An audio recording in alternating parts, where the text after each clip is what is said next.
It is April 1st, 2019. This is Atlanta United FC Weekly, a Home Before Dark podcast. What's up, Dan? Hey, man. How you doing tonight? I thought we were missing the train whistle.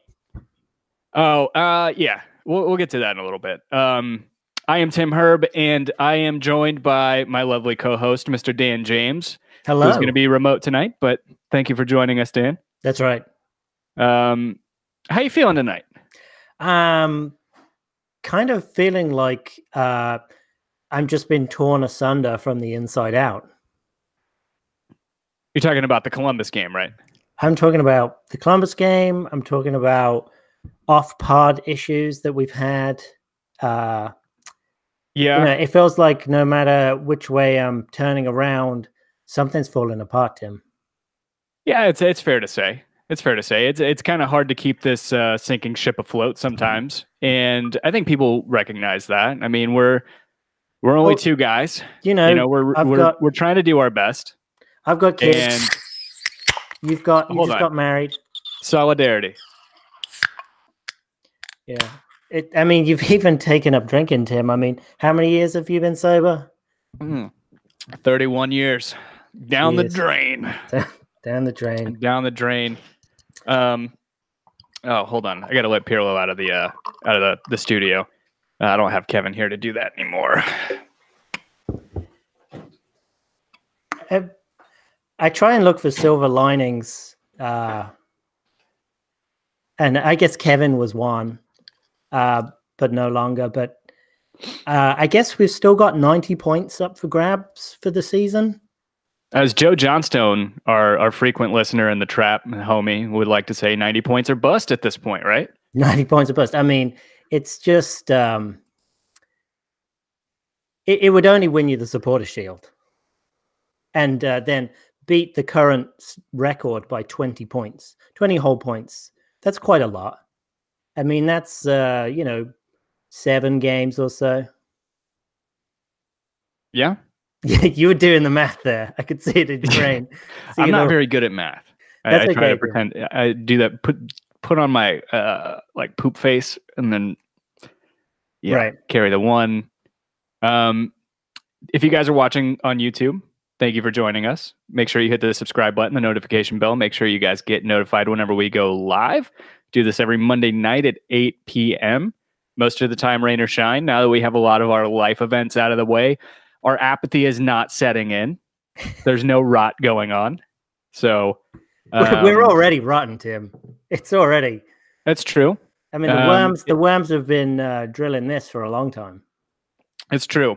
So one thing I did want to point out, you guys may have noticed that Kevin is not here tonight. He has decided to, what's the best way to say this, Dan? I think there's been some noticeable tension of late, sort of division on Twitter. Well, I think it all came to a head when me and you sat him down on Sunday at Waffle House and just gave it to him straight.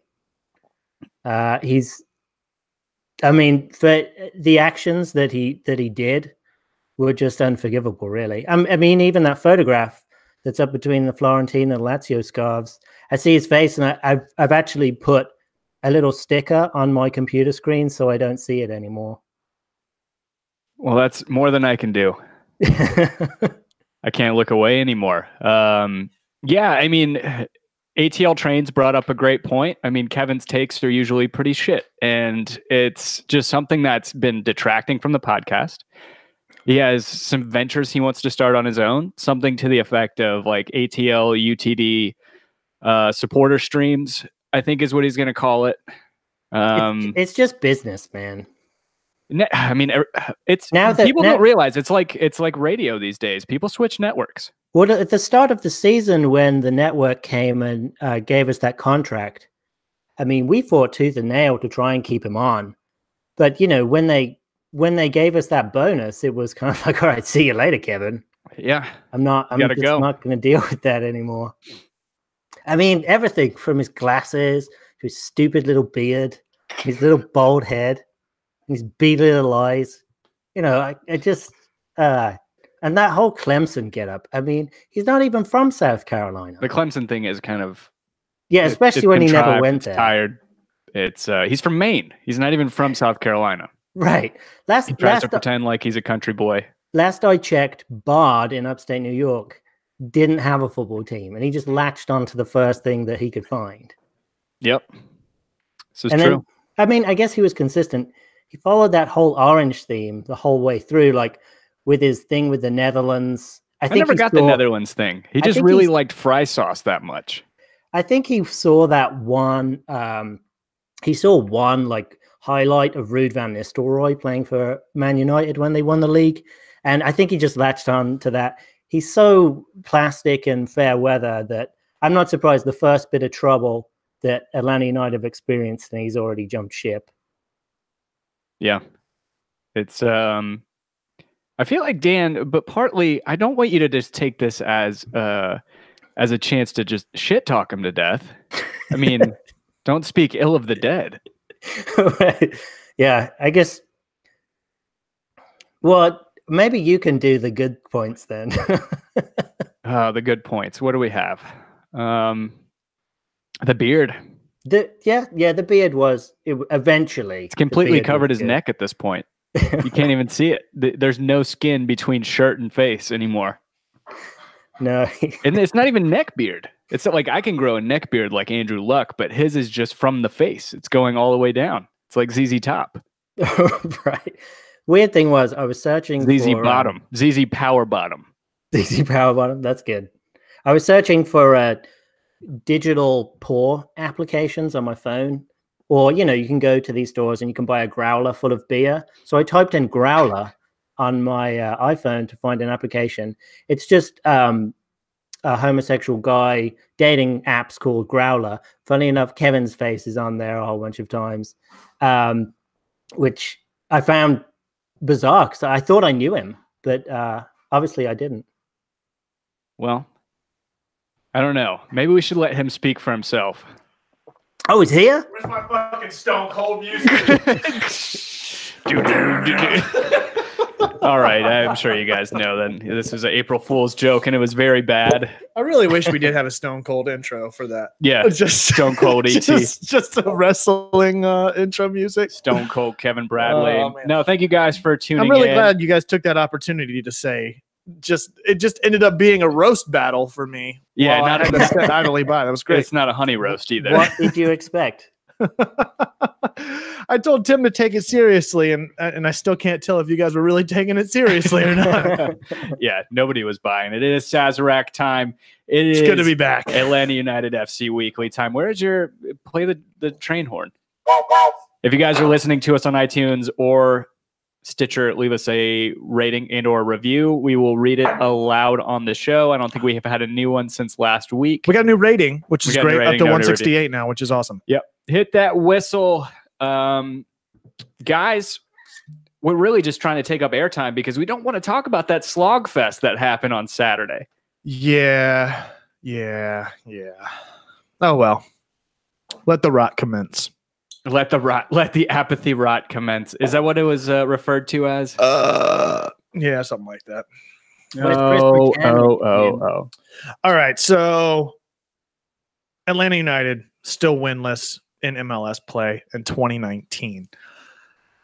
There was a lot of hubbub going around about not being able to take much away from that game, and rightfully so. I think Dan had a point of the Columbus had to play in the rain just as much as Atlanta United did, and they still had 2 points. And to Columbus's credit, they put those 2 goals in before the rain really started. But I think there's still a lot we can talk about, particularly about the first half. And we can obviously talk about the rain, and it was kind of a spectacle by the end of it. But that game exists. The points and result exists and affects Atlanta United's standing, which is now firmly secured in 12th place in the East.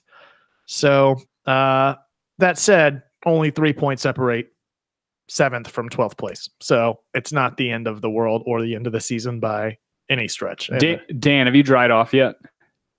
No, I as soon as I finished watching that game, I just ran straight into a hot shower with all my clothes on. to warm up. Which is apparently what the guys did after the game. Yeah. Which is insane. Well, it was crazy, right? I mean, if we just want to talk about the conditions at first, I mean, we're used to watching watching soccer, and rain is not usually that big of a deal. I mean, a lot of players will.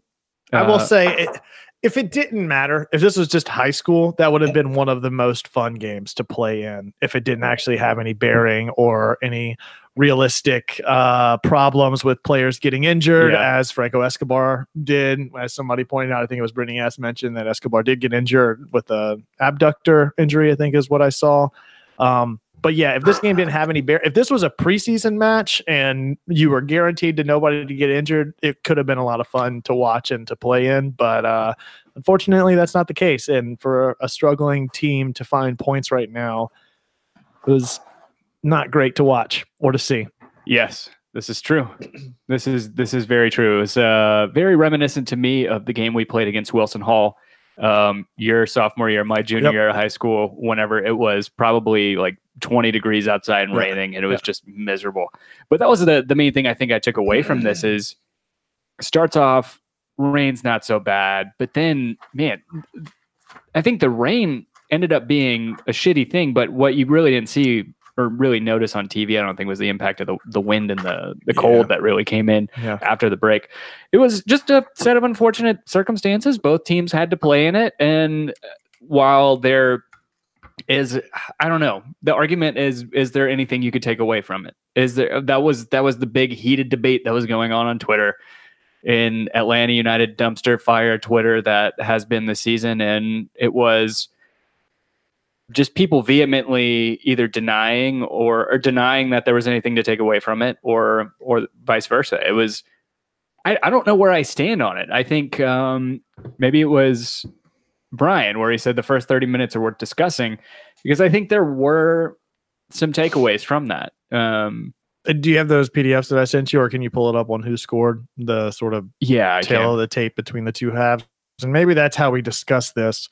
We always typically talk about the lineup, and that was one thing that we knew there was going to be some change with Pitti having the hip injury or hip strain that we knew about. So, Dan, what were some of your thoughts seeing the lineup adjustments, seeing Ambrose over on left, seeing both Barco and Tito starting up top and Gressel still on the lineup? What were some of your initial thoughts on that? You don't know about real loss because it only occurs when you've loved something more than you love yourself. So the where was that whenever we were talking about me not being here anymore? Oh, you just didn't have your headphones on. You couldn't hear them. Oh, okay. So we forced Zach Steffen into a bunch of incredible saves. We had 16 shots, and we had 5 of those on target. He just jumps into stats. Oh, I wasn't paying attention.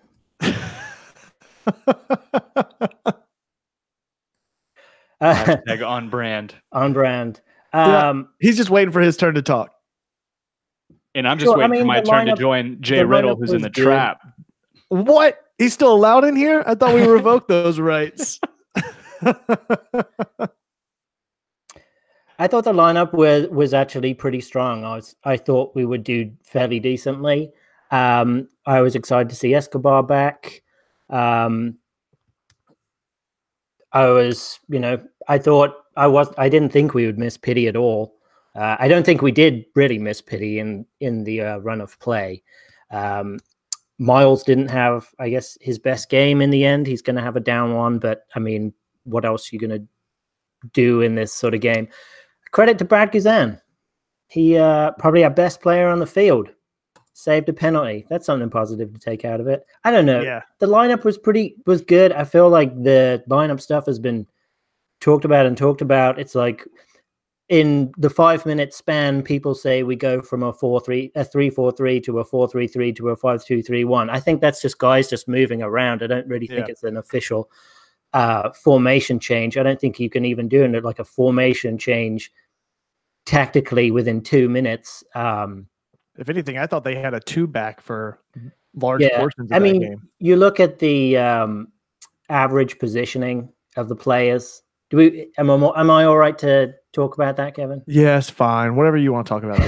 I'm already on my way out. Yeah, so that's true. Miles and LGP were those two guys at the back, and then we were so compressed, and Martinez's average possession was in our own half, which is a very different idea of what we've seen in the past under Martino. But Barco has been the furthest forward. So along those same lines of where Martinez was and his average position on the field over the course of the game, another point to mention, which we talked about a couple of weeks ago, and a big transition from what we saw last year, was where the position was really taken, or possession was really held in the run of play, which was over 50% of it was on the right side of the field, where last season we would see it, it'd be the opposite. Well, not just the opposite, but you would see it weighted to both sides. So you would see like 40, 40, 20. Like, I have it up. I have whenever you want me to pull it up. Yeah. If you can pull it up on the screen share or whatever for the possession and stuff, Dan. And I think this is some of the stuff that you were talking about. I made a couple of silly PDFs off of who scored, but interesting takeaway for me, if we talk about the first half, and this doesn't show where the where Martinez average position was or anything like that, but just on paper and statistically speaking, Atlanta United was winning everything in the first half. They led in possession. They led in pass success. They led in not just total shots, but total shots on goal as well. And we're still down by 2 goals before the rain delay. Yeah. I was wondering why we were pushing over to the right-hand side all the time. I guess Barco seemed to favor the right. I remember him doing a whole bunch of dribbling from the midfield, going up diagonally through the right. Gressel Escobar was pushing up high. I didn't think Gressel was that great this game. I felt he was at fault for the first goal. I was wondering because Rubino on Columbus had not had the best game, and his first game was last week for Columbus. So I think we were trying to push on them and push on Francis, and then sort of leaving the left-hand side open to Pedro Santos and Arthel, much to our detriment as the game wore on. It was just a bizarre game. And it's just been consistently that way, that the attack has been on the right side. And to see over 50% of the attack, even with us statistically winning the game for all the metrics that you would expect to have in your favor, I feel like you just get overly predictable if you're relying so much on one side that teams are able, even if you find some success, to shut it down in the parts of the field that actually start to matter. And that may be where Atlanta United is starting to fall flat, that some of that run of play through the midfield is not really happening, and you're not creating chances to distribute over from the left wings as much as you were last year either, with whether it be Garza or Miggy or Barco or whoever is actually taking those crosses and putting them across. Because Mikey Ambrose, I mean, there was nothing to really talk about from the left side, and there hasn't been consistently. And for us to have as much firepower as we do on the left side, with whether it be Barco or Pity or whoever, that's a big problem to me. Yeah, it's more so than the formation or the tactics or anything like that. It's that we are becoming more and more one-sided. Yeah, we need to change that. Yeah. I don't know how you change it, because the personnel on the left side isn't. I don't know. The personnel on the left side is not exactly where it obviously isn't where it was last year. I mean, if you're talking about that left side having Greg Garza and Miguel Almiron, and even though Miguel was coming in a lot from the middle, but having Tito on there as an inverted winger sometimes, and I don't know that we have the personnel right now to really attack that heavily. I don't know. Breck Shea, I didn't think he was necessarily a bright spot, but I liked kind of the threat that he added towards the end in the positions that he was getting into. Where's George Bello at? That's what I want to know. He wasn't in the 18. He played for the twos, I think 2 weeks ago. Yeah. There's no indication, I don't think, that he's hurt again. Is there, Dan? I don't know. The last I heard, he had a knock, but that was when he came out against. Did he receive a knock in Herediano? He hasn't played since then, has he? He played in the twos, though. He played for the twos, I think, like 2 weeks ago. So, well, maybe the knock to his confidence was yeah. more than we thought.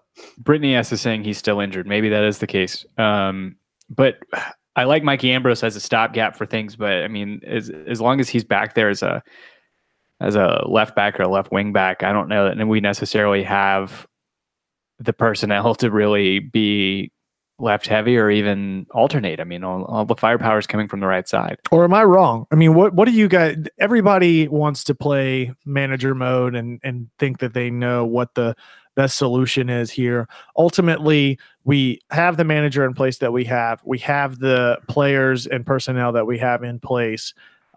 We ultimately have these results to show for it right now. And yes, there are certain elements that you can say played a part in that, whether it was trying to manage a CCL schedule along with regular season play or the weather in Columbus. But I think we can all agree that there are still some problems that need to be addressed. What do you two think right now is the biggest problem for Atlanta United and maybe the biggest hurdle for them to correct if they're going to start to produce some results? I think one of the main things is what Frank DeBoer talks about, and you got to practice what you preach, but there is no chance creation in this team right now. There's just a dearth of it, because I know we're used to it, whether we're called spoiled, whatever you want to have, our mindset or our expectations are pretty high right now. But beside that, I think even now, if we were able to see us at least creating a lot of chances. We went through stretches in year one and in year two where we had a ton of shots on goal, and we were getting frustrated because we couldn't score. But now I would kill for those times again. You made a great point whenever you're talking about Joseph Martinez's positioning. I think in multiple games this year, if you look at his average position, it's not the furthest upfield. Right. And any time that he's having to track back, it's not great for us. No. If he's having to track back, that means that he's not finding lanes for people to see him through and all that. I don't know. I think that's the main thing right now.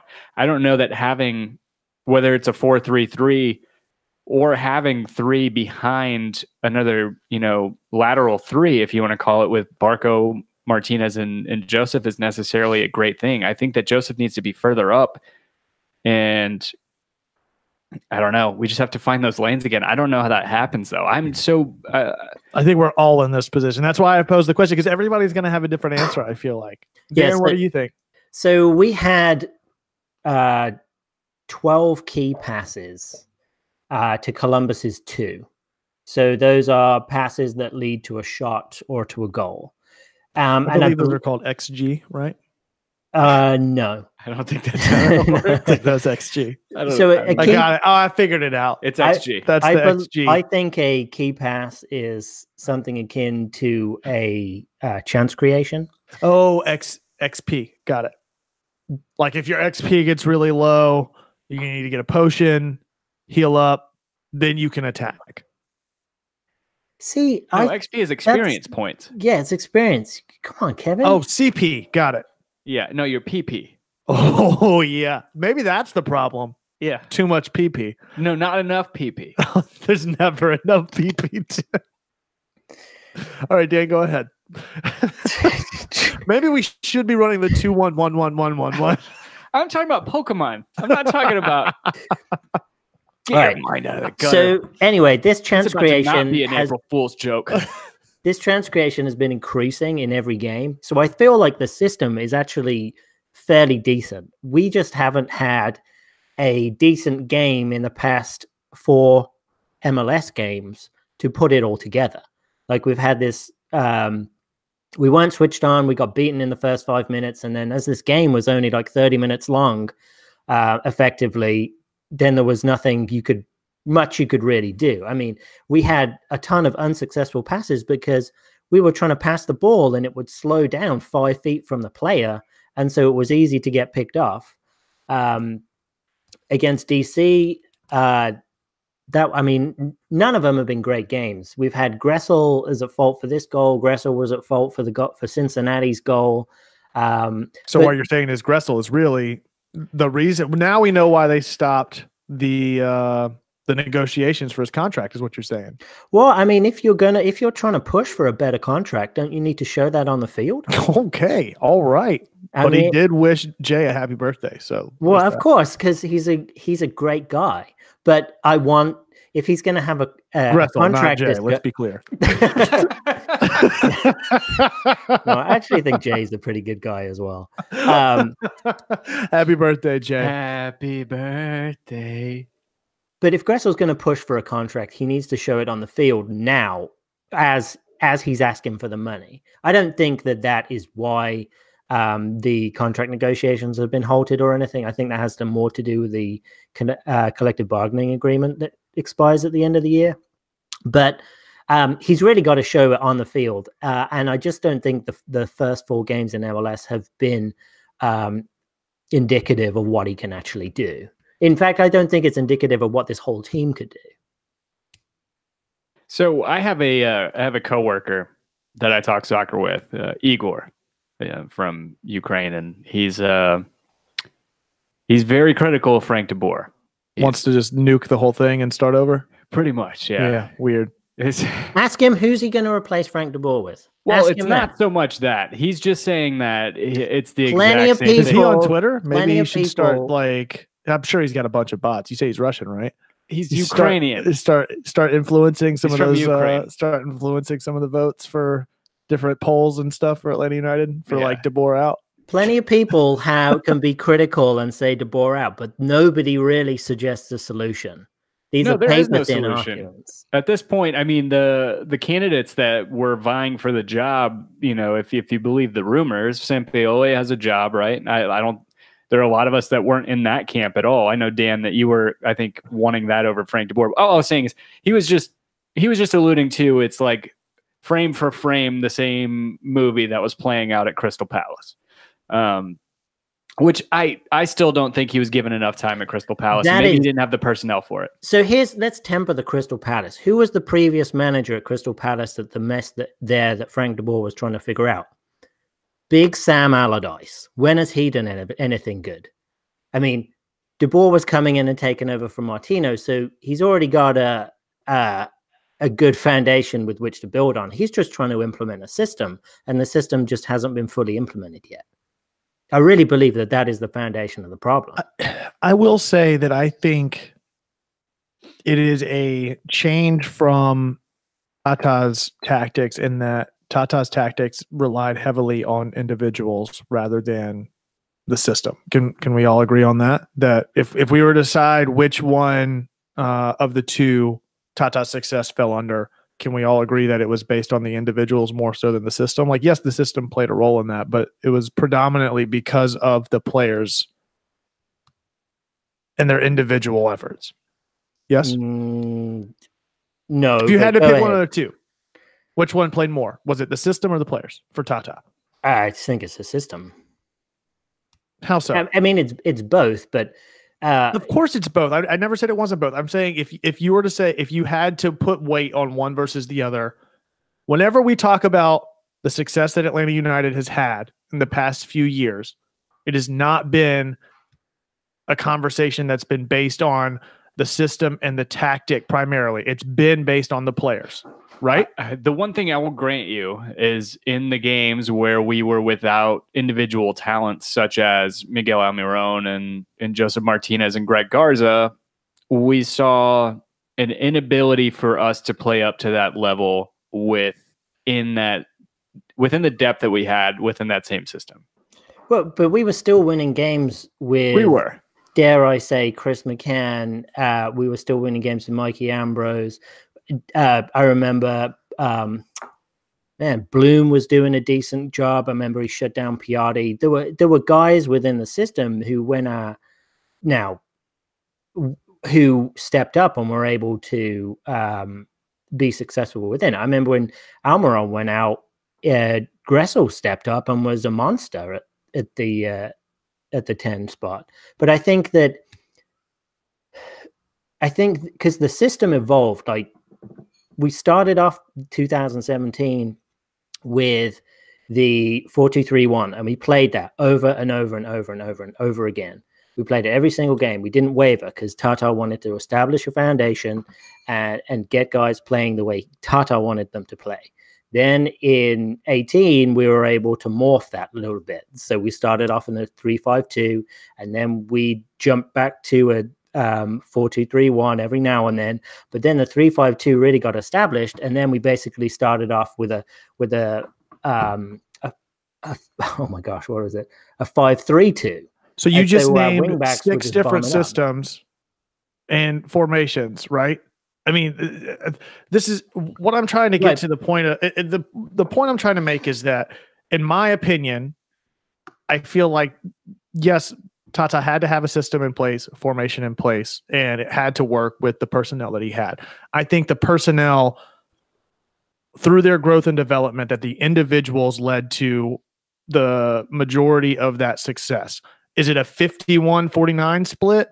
I mean, I don't know what that is. I'm just saying I think it was the individuals that made the difference in Tata's system. And I think that right now, Frank de Boer's system is set up that in time, we may be looking at a transition that the formation and the system is more important, and that we can have more of a plug and play system than relying so much on the individuals. And I think that that's something that it just takes time to get ingrained in the players and everything else with the training and all that goes into it, because a lot of the players are having to transition from a different formation and tactic than they were playing before.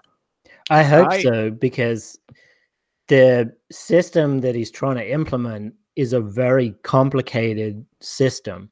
It's more complicated than what Tata was trying to do. And de Boer said, you know, I'll help rotate in younger players.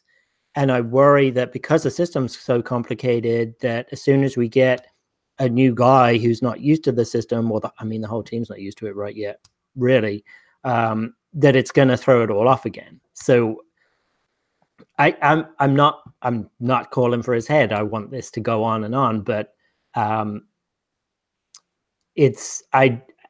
feel like a lot of the times there's some contradiction in what he's trying to do, and it doesn't seem very clear to me. And but you know, I'm not there day in, day out. I feel like I'm just some dumbass guy behind a microphone spewing a whole bunch of bullshit when, you know. Well, the unfortunate thing is that we don't know how long it takes to implement that, right? If you're changing a system, how long does it take before we know that the system is working? Is it just based on results, or is it based on play? Because, like I said, statistically, Atlanta United was winning everything in that game. It just didn't produce the results. Yep. So that's where I'm getting to here. Is I think that where do we find some sort of ground to walk on where we think that things are being successful? Because I think obviously the results matter, and that's what's going to lend to trophies and everything else that we want to see. But there's something missing, and there's something to be said for the other team.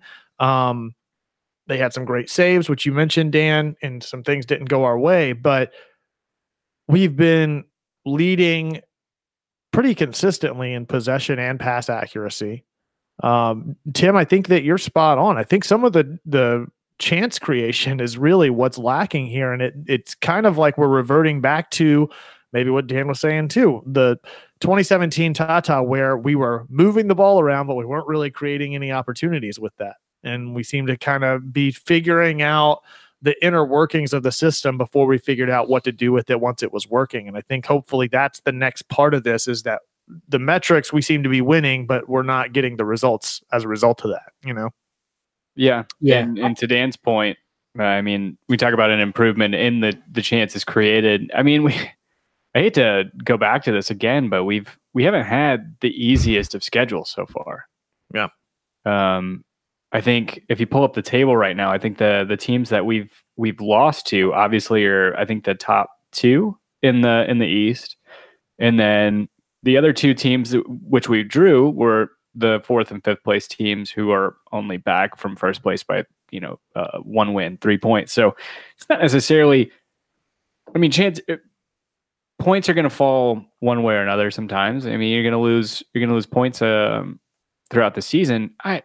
To go back to what you were saying, Brian in the Trav was talking about how a system is more than just a formation. I agree with that. It's kind of a style of play. I mean, Tata Martino can infuse the same mentality into his players while playing a different formation in the same way that Frank de Boer is doing, while he's switching around formations, as you guys talk about. I think people being hyper analytical, a little over analytical, saying that, just based off of one player chasing a ball down the opposite side of the field, that they change formations.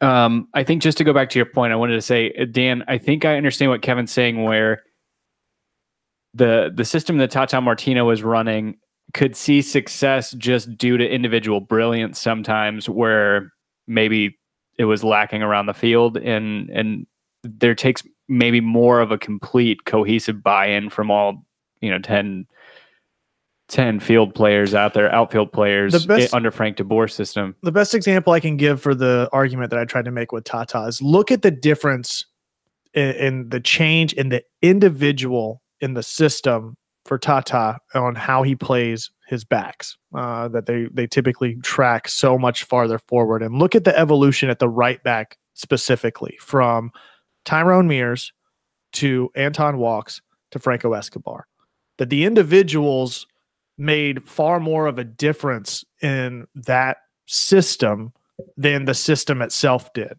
versus Frank de Boer's, which I think is more of a possession and passing based system, that you don't have to rely so much on the individuals of moving up. It's more of how those individuals play their roles in that system. So you're winning those challenges and battles in possession by making your opponent adjust to that consistent passing and playmaking ability to pull them out of position so that others can step up, like it's Barco up top whenever Martinez is moving. And maybe that's why some of his average location on the field has transitioned, is because so much of last year and the success based on him as an individual is defenders playing him sometimes 2 or 3 on 1. By him moving farther forward, defenders are having to react to that. I think part of it is that Martinez is trying to get more engaged and actually get more touches on the ball. But I think that's part of the system at play as well, where by Martinez coming more forward on the field, defenders are having to react to that because he is such a threat, and they're pulling them out of position so that Barco or somebody else can slip back around behind. It's not really working so far, but in theory, I think that's what's happening. No, I think that's a pretty salient point, Kevin. Yeah, I would agree with you that it does seem like Tata's system was set up more for individual players to make more of an impact rather than de Boer's system. We're done. Oh, wait, was that your April Fool's? Was that your turn? So I think it's going to take time, right? I mean, yeah, I'm fine with it, dude. I mean, we won a championship. Not to be apathetic, I don't think it's apathy to say that I'm, completely not panicking at this point. I want the fan base to know it's okay to expect results. It's okay to not get those results as well. And if you look at the table right now, 3 of the 4 teams below the cutoff line, and there's only 5 of them because 7 make it to the playoffs: Red Bulls, NYCFC, and Atlanta United. 2 are the top 2 teams in the Eastern Conference last year, and the third also made the playoffs. So it's still really early on. Like I said, there are 3 points separating 7th from 12th place in the East. We are 4 games into the regular season, or 5 games, whatever it is. That's 4 games for us, 5 for the league, right? So it's so early on, it's going to take time, and you got to figure that out. But just bear with the process and try not to consume and eat each other alive along the way. We're gonna be all right. No, I agree. I want to go to the trap real quick for a couple things. The last one. Yeah, Jay saying I'll predict we'll win the Western Conference. No, Brandon Scott saying Sazerac Rye, any good? He said, "Are you making Very good. Manhattans or is this a hidden NYCFC endorsement?" No. Why would this be Sazerac, NYCFC endorsement? Sazerac Rye is one of the best bourbons I've ever tried. It's really good, and I'm very hot and cold over rye. I typically go for wheaters or just straight bourbon, but for ryes, it has a lot less of some of the heat associated with some of your other ryes that you might get, like the Bullet Rye or the what's the other, the Redemption Rye and stuff like that. Dude, so I love I'm a big fan of Bullet Sazerac Naan Rye. is really good. They make Bullet Rye Naan's Naan. awesome. They Burn your butthole. Just burn it right off. Yeah, Sazerac Jay. is so smooth you won't believe it's a rye. Jay, for you and me, Jay Riddle, that orange vanilla Coke 0 is where it's at. The two of us that don't drink. What else we got in the trap here? Let's see. Brittany S saying, I heard it might rain against the Revs, and saying she hopes they cancel it. I mean, it's one thing that we can talk about, and probably not to beat it to death, is whether or not MLS did the right thing in letting that game continue. I think that leads into I want to add to that with the run of play that happened in the Orlando match yesterday. I don't know if you saw the stuff I tweeted out about the smoke inside the stadium. Yes. I mean, is all of that based on the field officials' best judgment? I mean, like, I don't know how they let run of play continue, not just in the Atlanta United game, which was for obvious reasons, but in that Orlando match, you couldn't see anything, so much so that the announcers and fans thought that a follow-up shot by Dom Dwyer ends up going in goal, much like it did last year against Portland, I believe it was, where he scored back-to-back goals because of all the smoke. My bias might be showing whatever the fuck, but it was ridiculous, the amount of smoke and visual obstruction on the field, that I don't know how that was allowed to carry on. No, I mean, we see that in a lot of, mostly in like the Italian leagues, Serbian league, Croatian leagues. Anytime that happens, they'll cancel a game. And then it's usually whenever flares happen, or I guess this is smoke and not flares. To me, it's kind of the same thing. Obstruction and maybe flares are a little more dangerous, but they'll stop the game, suspend it, and then they'll play it in a closed off stadium. Yeah. Where they don't allow spectators into the game. Yeah, it's a little ridiculous. I feel like, I imagine that the officials have the wherewithal. I don't know. I asked Andrew Weeb. He must have us muted, probably. Yeah, rightfully so. He probably does have us muted at this point. Yeah, I don't know. What do you think, Dan? Both about the rain and the smoke. The smoke is a whole thing set up by Don Dwyer just so he can get away with diving a little bit more. I feel like they should have called it, but they didn't. So the result stands, and I don't know. That's kind of how I feel about it. Yeah. Brandon, just to get back to the rye, because I won't let an opportunity go by. Old Forester also has a new rye that just came out a couple weeks ago, and it's only like $22. One of the best value deals you can find on the shelf right now. It's really good. Yeah, check that out. You could buy a lot of packs of Pokemon cards with $22 though. Yeah, you get some holographics in there. You could, or you can just play the game. No. Yes. No. Yes. I play the card game. No, you didn't. Yeah, I did. Oh, yeah, that's right. You did. Yeah. Oh, yeah, I did. Yeah, no. Yeah. No. I collected the cards, played the game. Yeah. But, okay. So, Mike Bell. Played the fuck out of Yu-Gi-Oh, though. Hold on. One thing about the weather. Sorry, Tim. Yeah, chance of showers Sunday night in Foxborough. That is 40%. Okay. But the wind's only 5 to 10 miles per hour, 39 degrees. And I will give you guys a little insider take.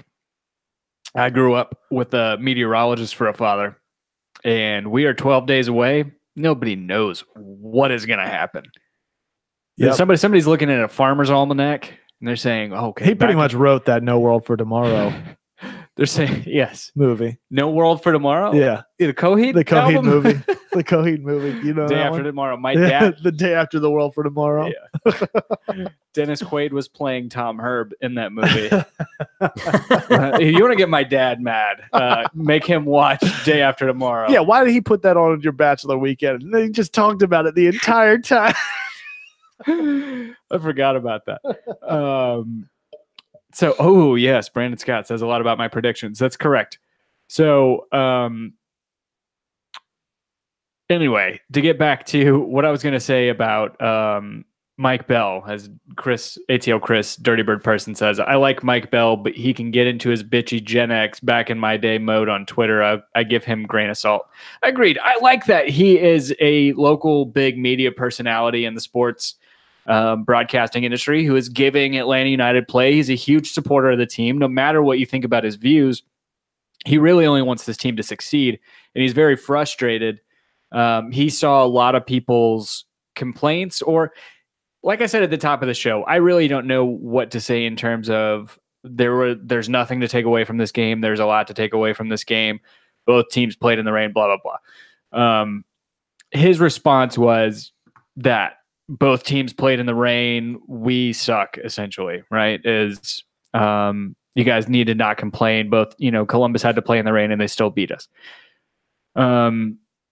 Yes, I'm with you, Brian, saying I'm always surprised that people listen to radio. I don't do that anymore. So look, sometimes good teams lose. Agreed. I still think that to Dan's point and to your point with the stats, it's hard to say that we're not trending the right way in the way that we're playing.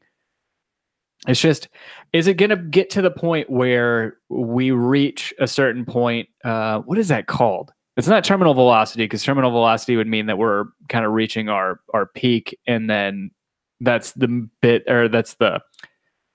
plateauing, right? Like we're getting to the point where we can't get any better.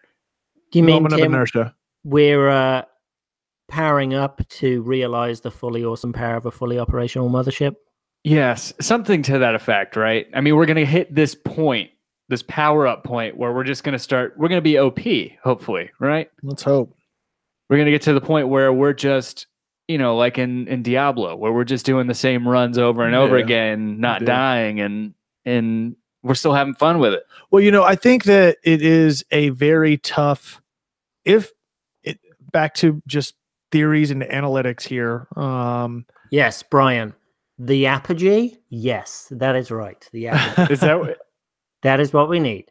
I even looked it up. The highest point in the development of something, a climax. See, where's our boy when we need him? I like Where's Kevin. FC Apogee at? I think I like Kevin Brown's. We're doing some hardcore edging. And that's what I'm talking about. Yeah, we are. In theory, Frank's system, it can be one of those systems that is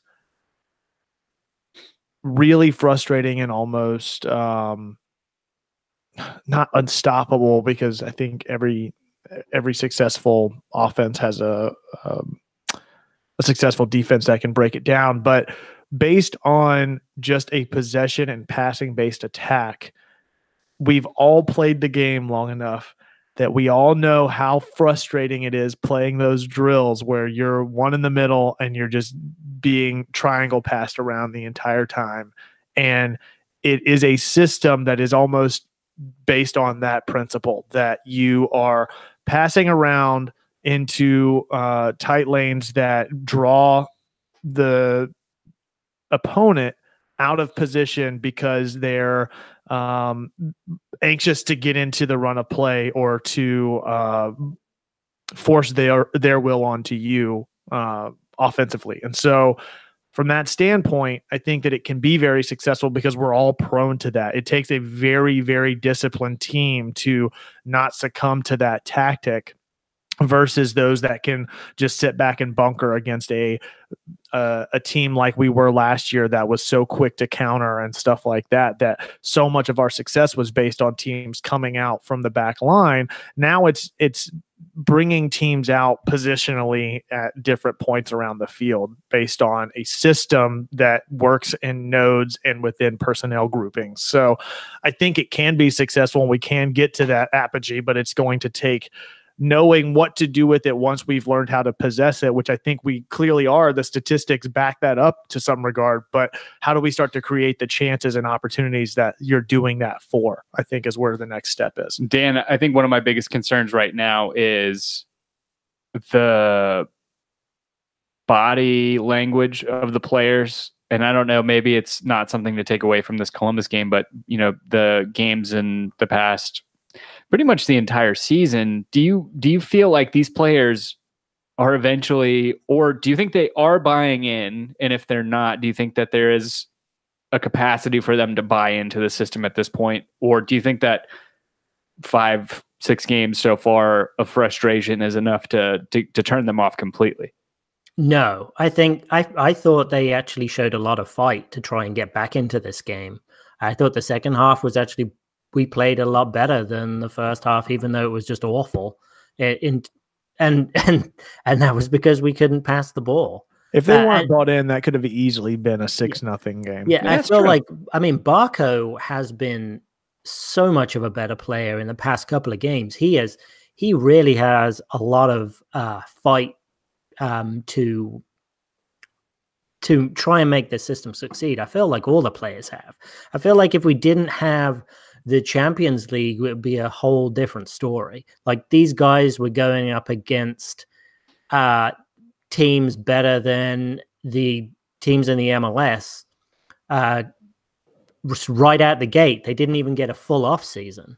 So to have such intensity at the start of the season is kind of intimidating, but they have to go all in. And now we are in a period where guys just need to get some rest, get healthy, so they can get on the same page.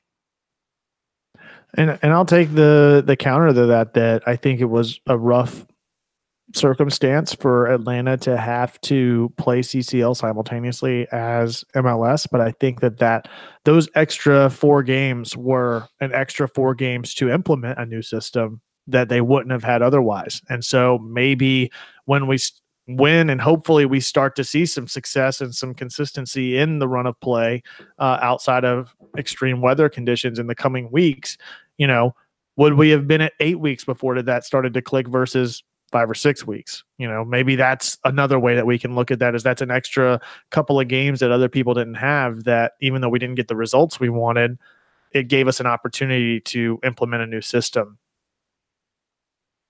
Yeah, I mean, I could see that. I just had to ask the question because I think that is something that people have been floating out there, that maybe the locker room is lost at this point. I don't think that it is, and if these guys are professionals, I don't think that locker room gets lost that easily. Because I think you can lose a locker room in a scenario where players are at the sort of the finish line of their career standing, and they have contracts at Liverpool or Man U or whoever it may be in EPL. Right now, these players, they have something to play for. And if they don't adapt and react to the system being imposed by the manager and buy in like the front office and everybody else has, they don't get to that endpoint or that benchmark that they're all playing for. Everybody on this team, at least I would say 95% of it. I don't think it's necessarily Michael Parkhurst or Jeff Larenowitz's goal to go play at EPL at this point in their career. I mean, obviously, I think if they got called up, they wouldn't turn down the opportunity, but the Barcos and Pitties of this team are not playing to just ride it out and cash a paycheck. They're having to play with some intensity and heart and momentum to buy into a system and show that they're able to do that, right? Because that's what they're going to have to do in EPL. They're going to, whenever they go to a new team, they're going to have to adapt to a different system no matter what. So I think that that's a big challenge that players have to take on whenever there's a new manager, even for a successful club like Atlanta United's been in its first 2 years. So I don't think the locker room's lost, and I think it has to do with a lot of different parts and pieces to that equation. Yeah, in the trap, Joe Johnstone. I disagree, Kevin. Duh. The 4 games made it more difficult to truly understand the system and its implementation. Not enough time to learn on the practice pitch. And I agree with that. And probably the challenges that we came up against in the Champions League and the DC game really have shown that what am I talking about? Have really made it difficult to understand for the players, because they're thrown into this thing and they're trying to put it together. It's not working how they want it to, so it's just been more frustration. So I mean, it's what we've all been preaching. It's just going to be time. Yeah, we're not going anywhere. We're here for the ride, no matter what. Exactly. You know who else is here for the ride? You know, as it gets worse, the better the show's going to get, honestly. Yeah. Like, no, are we still doing, are we updating predictions or anything, Kevin? Remember we gave all our predictions at the start? No, we put that into the vault for a reason. So we can see how far off we are. You want to put this one into the vault? What's that? I've got one to put in the vault. You want to add one to it? Where'd you put those at, Tim? I have no idea at this point. Great. We'll just have to. Great. Really, really cool. I'm really glad you did that. Well, I'll just put it out there. Outside of Miles Robinson, I feel Eric Remedi is going to be the most improved player from last year at the end of the year. Oh no, I'm sticking with my difference maker this year in Ezequiel Barco. I think he's going to be the most improved from last year. Tim,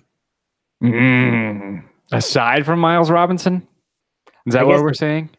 Yeah, he said aside from Miles Robinson. Aside from Miles Robinson, and I guess Barco. Oh, and Barco? So you just want to take everybody off the team until it makes your point? Apart from Miles Robinson, Barco, Pity Martinez, Brad Guzan, OGP, Michael Parkhurst. Yeah. Doesn't leave a whole lot. Doesn't leave a whole lot. Yeah. George Bello. George Bello. Well, he hasn't done it yet, has he? Played 2 games, scored a goal. Haven't seen that this year. I've only seen 1 game. It's true. All right. So we have voicemail. The famous Varvar Binks, Kevin Gorham, leaving us a voicemail to listen to tonight. Just go ahead and play it, I guess. You do it usually. So. Do it, fool. You do it usually. Hey, homies. Kevin Gorham here. Long-time listener, first-time caller. Just wanted to call and leave my 3 keys to the game in hindsight. Brought to you by Media Play on Bear Parkway in 1999. Key 1. I was excited about the lineup. Really happy to see some of the talent we were putting out there, especially with Billy being out.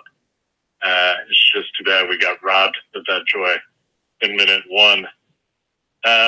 Number 2, quick question for you guys. Do you think there's anybody else besides Tito and Larry that are allowed to shoot from outside of the 18 in 2019? And finally, 3, I think we can all agree that we were super lucky to be able to see soccer in the form that it was always intended to be seen in, played in the elements, with nothing but the good Lord above looking down on this wonderful game. Anyways, how about them 5 stripes? I'll hang up and listen. 5 stripes don't stop. Varvar Binks, right? Wasn't it? Yeah. If you want to get your call in, 678-827-3297. It's never too late. The phone lines are always open, as old Kevin G, Varvar Binks himself, points out there.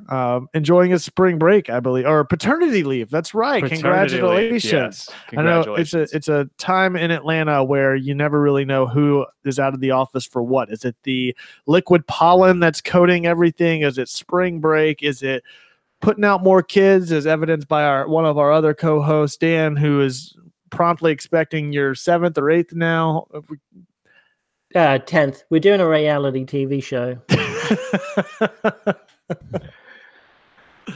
All right. So it's called From A to Z, and they're gonna 26 kids, and they're gonna name them all with a different.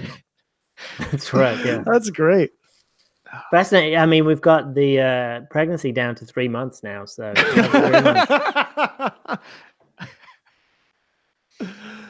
Oh, they're not even premature at this point. No. All right. So what were his points about the lineup? He was happy with the lineup, which was great. He actually hit on the talking point that Dan couldn't find the ability to do. So I'm really glad that he was able to address that. So that's good. You're welcome. Whether or not anybody aside from Remedy and Nagby can shoot outside the 18. Yeah. Well, we've seen Pity do it multiple times. Or no, he said Pity. Sorry. Wait. Is that what he said? No, he said Nagby and Tito. Nagby and Tito, right. They said Nagby and Jeff. Oh, wait, maybe he said Nagby and Jeff. I don't know what's really paying attention. Yeah, I think that can anybody score from outside the 18? That might be a different He said story. LGP and Tito. Okay. Sorry. Okay. I'm glad you guys are listening. Kevin's drunk. It's just waiting for my turn to talk. And then what was his last one? And now Joe says Tito and Larry. See, nobody remembers. Replay that shit. I'm about to replay this shit. Just pull up the transcription. That'll help. Tito and Larry is what he says. Okay, there it is. Yeah, I mean, we've seen Pity take a few shots. Yes, we have, and they've gone wicked wide. He had a couple that were pretty close on. No, he's had some close ones. Yeah, he's forced to save. You missed those because you were out in Italy. I was in Italy. Yeah, you're having a life event, Tim. How dare you? Yeah, exactly. How dare you? Maybe one day I'll get my shit together and start my own pod. Not be lay sad. Be less sad. Anyway. Oh, Kevin Brown, come catch these hands. Kevin Brown, you can come catch the scarf that I've had in my bag for like 3 months. Do you still really have it? Yeah, I haven't seen him out at pickup. I saw him 2 Wednesdays ago. Piece of shit. Anyway, anything else? Taking a break next week. We'll probably have a new offside trap next week. We definitely have a new offside trap next week. Taking a break next week. We don't have a game to update next week. What are we going to do? We're going to chat. Okay. We're going to do this damn thing. All right. I'm for it. We're going to do it. Dan, are you in? Yeah, I'll be here. All right. So anything else? Kevin Brown says, give him his scarf or you can catch these hands. Blocked. I'm going to report the shit out of Kevin Brown. Reported. What else we got? Anything else? Oh, we're going to send out should we announce it? Yeah, that we at least are going to have some. Yes. So the lovely. Don't need to know all the specifics, but that they will be limited. There will be. We are having a run of 50 Home Before Dark scarves made, and we will be putting out a design and a pre-order page. I will say that the design will be up by next show. Okay. Then I'll give myself a deadline. So we will have the concept sketch up. Does it say what this concept is yet? Or no, I'll keep it a secret. Okay. But yeah, we'll have all of that put up and hopefully get the pre-orders put up within the next couple of weeks. Yes. And it'll be a limited run of 50. Yes. And it will be custom and in true Home Before Dark fashion that embraces all of you guys, and all of you will be a part of the design in some way, and we'll leave it at that. So keep your eyes and ears peeled for that. You can find us on Twitter at Home Before Dark. That's before spelled B and the number 4. And it'll go up. The pre-orders will still go up in the Get Home Before Dark for gethomebeforedark.com/shop, where you can already find some hats and shirts and things like that. And the scarf may be going up with a couple other friends maybe in the shop at the same time. So we might have some fun new things to announce here soon. But yeah, we have these little stickers. I'll show you guys real quick that we're going to be giving out at the tailgates and all that. Hold on. Yeah, we'll have to do a reserve code for the trap that it'll go up. But yeah, it'll definitely. We want to find a way to make sure that these things are embracing you guys and falling in line with a lot of the stuff that we've done over the years, and that you guys continue to get your voices heard, and know that you're appreciated for everything that you do, for tuning in every week, leaving the ratings and reviews on iTunes. Continue to do that if you want to hear that read aloud on the show. Anything else? We'll be out. You want me to do the fantasy? Oh, yeah. I'm glad you got that. All right, number 5, Nothing But Red by Filch. Terrible score, 73 points. Probably because he played Francisco. I ain't getting no respect. Calvo, it's only got him 2 points. And he had no one on the bench who would have done him any good. So come on, Filch, sort it out. Thought Marker SC with Gurman, 86 points, much better. He played the old switcheroo pretty well here and got a Pomical from Dallas and Bono in there with Nick DeLeon. Serves him right playing Greg Garza, who only got him a point. Obviously, he's just kind of bomb his career. And then was points chasing with Kenny Safe, only getting single point. Man, you went deep for that trash talk. He did. Should have captain Carlos Vela, would have scored him a whole 44 points, but obviously not good enough. Come on, Thought Marker, get it sorted out. FC Apogee, his Apogee is third with 116 points. Was switching a ruin all the other time with the other guys. He captained Vela, so well done, Nathan. Good job, buddy. Andy Watkins. Oh, man. He did not do well either. He only got 96 points, and that is not going to keep you in second very much longer, Andy. Very longer. Very longer. And at the top, Joseph better than CR7. Damn, John F. Beasy back up at the top again? No, this isn't John Beasy. Oh, I thought you just messed up his name again. Scored a massive 119 points, and this guy is no joke. He was switcherooing all around the shop. He had Soro. Well, come on, you wanker, having Soro on there. Columbus Crew thinking he can outscore Atlanta United, which he did, but he didn't play. So he threw in Bye-Bye on there for 10 points. That was a good job. But yeah, well done, guys. Well done. It's a good 46-team league here. Very strong. You guys hear who's at the top of the EPL table? Man City, right? Yeah. Just the reaction on your face. Don't let this slip. Did you guys see that? Don't let this slip. Did you guys see that clip of Virgil van Dijk punting the ball out of Anfield? Did not. Did you see that, Dan? In celebration, he took the ball and he punted it over the canopy. Oh, that's great. Into the I just wanted to make sure. Look, into the parking lot. You guys can make fun of all my Clemson all you want, but see, I embrace your alternative fandom, and I wanted to make sure that we celebrated that tonight. Dan doesn't get much of that with Birmingham, so I wanted to make sure we at least mention Liverpool. Did Birmingham City commit any more assaults on the field? I'm waiting for another couple more points to get deducted. How many points got deducted this week? How many farts got deducted? Wait. Is that what you said? None. So wait, hold on. Birmingham City, I feel like, are playing Jeopardy rules at this point, where most teams drop points, they lose points.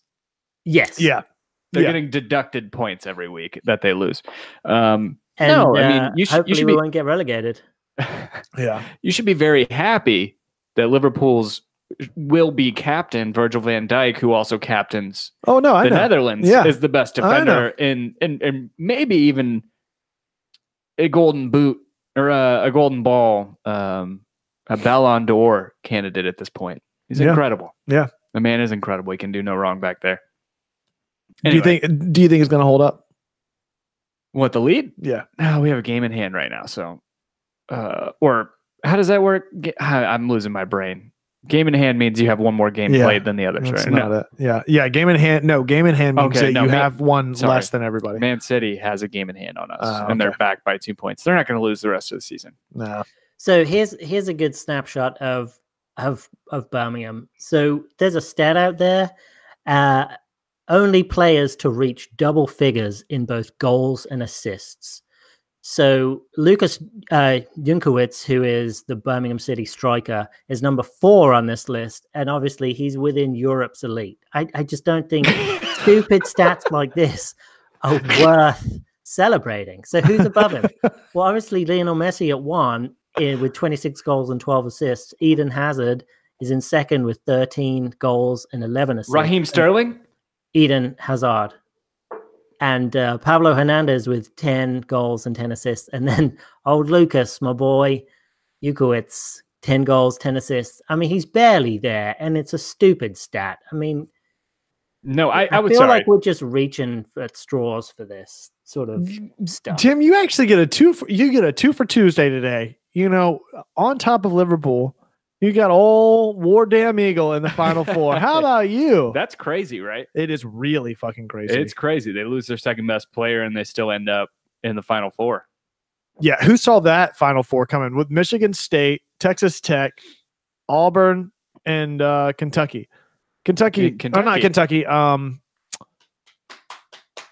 Who's the fourth? I can't. Virginia. Yeah.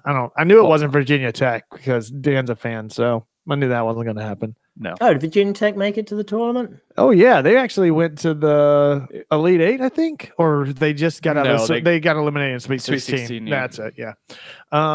Yeah. I don't think anybody saw the whole Auburn ride, which has been awesome to watch, man. Yeah, it's been pretty crazy. I got on board back at that Kansas game where they were just destroying Kansas, steamrolling Kansas. Yeah. I was like, all right, I guess they're going to make it to the championship game, but you think so? Yeah, I think so. Do they have to play Michigan State to get through? No, they'd meet Michigan State in the final. Yeah. Wow, man. How about the end of that Duke game, though? That was crazy. Yeah. Yeah. Not the craziest ending to any game was that Purdue game. Oh, yeah. Purdue, Virginia. Yeah. That was insane. Yeah. Yeah. I think everybody's bracket's busted except for Auburn fans. Yeah. Yeah, that's true. No, Angie has Virginia winning. Oh, right on. Yeah, so she's winning. Oh, so you guys got a good now. you guys got a good weekend lined up then to watch that game, I guess. Yeah. Between the two of you. Yeah, but she's not a Virginia fan. No, I know she's not, but yeah, to bring it back to soccer, Brian in the trap saying the run in for the championship is going to be great, and he means Championship League, so League 2 in England. So Atlanta United too. Yeah, there's a lot of good games on ESPN Plus. Leeds and Sheffield United, he calls that. That's a decent league to watch. There's some great games in there. There's also some complete trash. You know, when Birmingham City are getting beaten 1-0 by Preston Argyle, but Plymouth Argyle. Yeah. Oh no, Preston North End. Sorry. Yeah.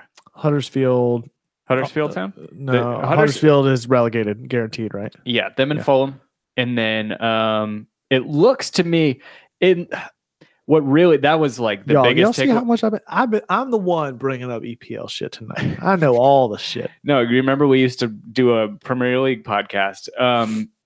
Anyway, what really sucked was watching Chelsea just completely get jerked off by the referees to screw over Cardiff City. Yeah. Did you watch that at all, Dan? I did not. Neil Warnock was about to just tear a hole through. He's going to tear a new asshole into those referees yesterday. It was. Oh, he had some of that bulletin on. Yeah. Yeah. See, the thing with the bulletin on is they roll it twice as thin so that they can just put all the chopped. Andy and Bina know about that bulletin on. So they can put all the chopped peppers and then they fold it over to make it regular thickness and then they cook it and then you dip it in korma and you just burn your throat. Yes, Aspilicueta was offside by like at least 2-3 yards, it seemed like. And then there was denial of a goal scoring opportunity on a breakaway that definitely should have got Antonio Rudiger a red card. And then there was one other thing. Anyway, it was a travesty to watch, but I think they're going to end up climbing out. I think Burnley's going to end up getting relegated at this point, but yeah, the fight for 17th as it were is going to be very very intriguing to end the season. Do you guys watch anything else? I just don't want to end this. I just like to spend I time watched. with you guys. We Any other watched games we or watched sports this or shows or let's just. we watched this HBO documentary last night about Elizabeth Holmes from. It's called Theranos for blood testing. Like blood testing startup in Oh, in like Silicon the Valley. Avenger. Yeah.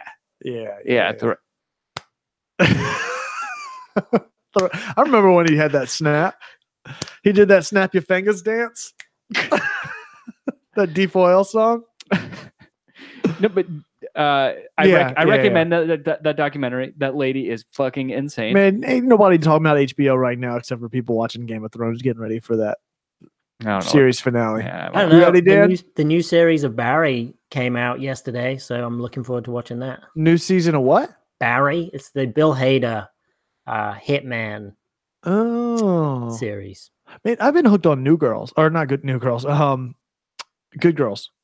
What's Good Girls? It's got Retta, maybe from Arrested Development, and what's her face from Mad Men, and it's kind of like three women that end up robbing a grocery store, and I know what they you're end talking up doing about. a bunch of shit that they Not get. maybe. It's Maybe's in it's Ann Hogg. Good Little That's Ann right. Liars. Hogg. Yeah, that's it. Egg is in it. Yeah. Maybe's in Good Little Liars, and that's a great series if you should watch. If you're looking to watch Oh, it. Pretty Little Liars. I Pretty love Little that Liars. show. I didn't know you watched that, Dan. No, not fucking Pretty way. Little- We got a Big real Little Russian Liars. Igor looking out for us tonight. Shout out from Russia. I have no idea what the. I am How really you say that though? I'm really glad you're with us. I have no idea how to say that name. Oh, I'm about to pull man. out Google Translate real quick. Whoever it is just saw all of our graphics and was like, yeah, this looks like it'd be pertinent to my interests. So I've been watching Good Girls, and that's really been a bit about it. Nate Bargatze's new stand-up was pretty awesome. Yeah, don't say anything about that. I won't. Because we're going to see him in 2 weeks.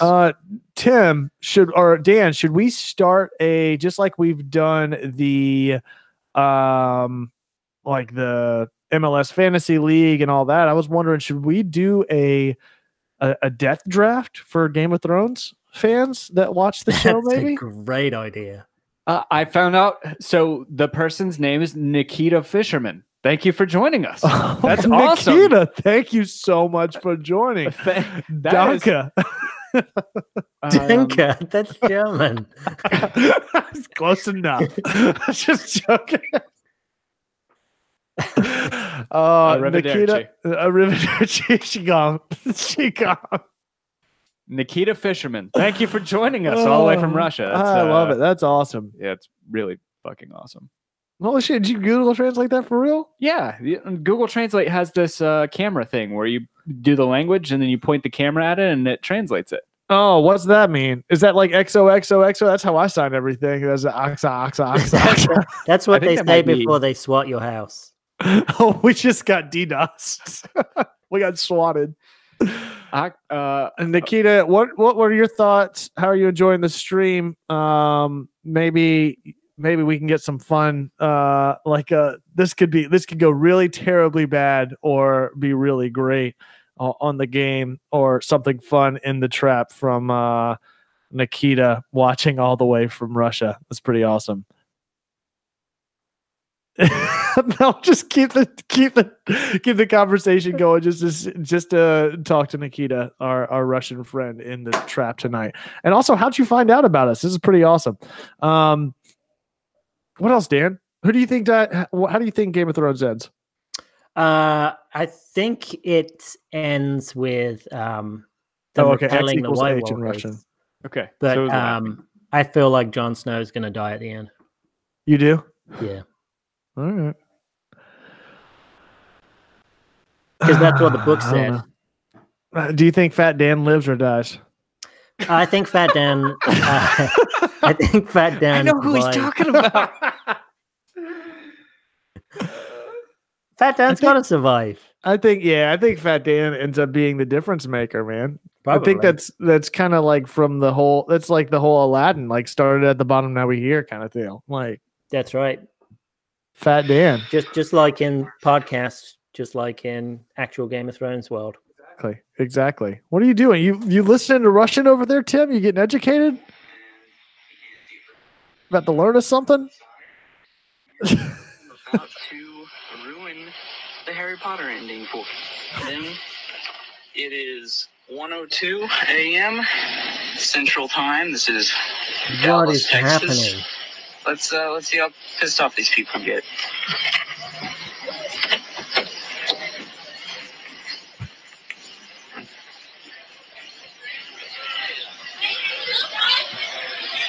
People waiting outside for the Harry Potter movie or the Harry Potter book before it came out. For definitely Half-Blood Prince. Yeah, it's a lot of build up for this. You definitely did not preview this video. I suck at driving on this next Yeah, year. you suck at making YouTube videos, homie. Damn it. Tim, This is from could you E-Bomb's fast world. forward This it? This is a throwback. I have a friend up there that's probably never Damn it. You did not preview this video beforehand. Dude, I haven't watched it since college. This is one of my favorite college videos. It's not Leroy Jenkins. Oh my So god. bad. Yeah, this is So taking bad. forever. Sorry.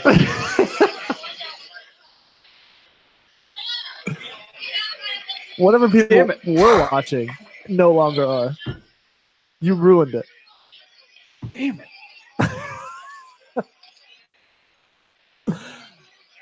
I do have a topic to build on this. Snape kills Dumbledore. Snape kills Dumbledore. Hey, Snape kills Dumbledore.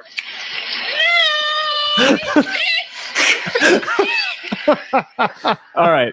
Sorry. I do want to end on. Well, we don't really need to end on it. We can talk all night. Dan can't probably, but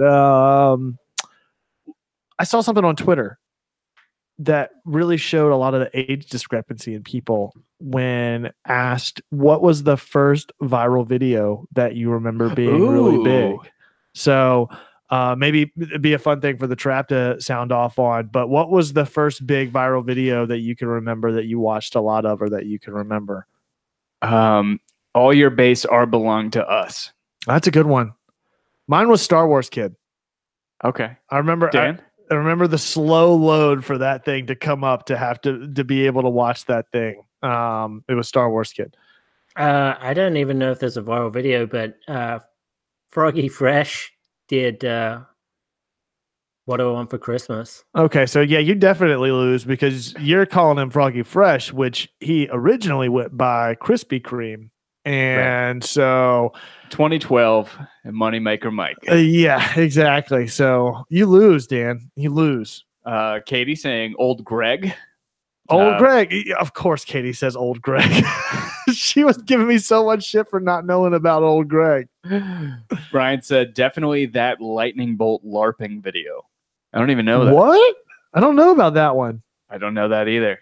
I don't know. I don't know about that one. There's another one that Charlie Bit My Finger was a big one that I saw come up a lot, which was like 2006, 2007. I remember that being like my freshman or sophomore, junior year of college, somewhere right around there. I remember that coming up a lot. But Lemon Party. Oh, that's stop. Stop. That is terrible. A lot of our viral things are not appropriate at all. It's a good thing Casey doesn't tune into this show. This is terrible. Oh, that's awful. Gross. What were some of the other ones? The first one, somebody mentioned the one with We're just keeping Dan up at this point. Yeah, exactly. You can see him slowly fading off screen. I just want to break him. Gosh. I just want to break him to where he just is like, fuck this now. Just completely signs off. All right. Let's end it. Anything else to talk about? I just wanted to spin this off into a regular episode. Dan's going to shut it down, being a party pooper.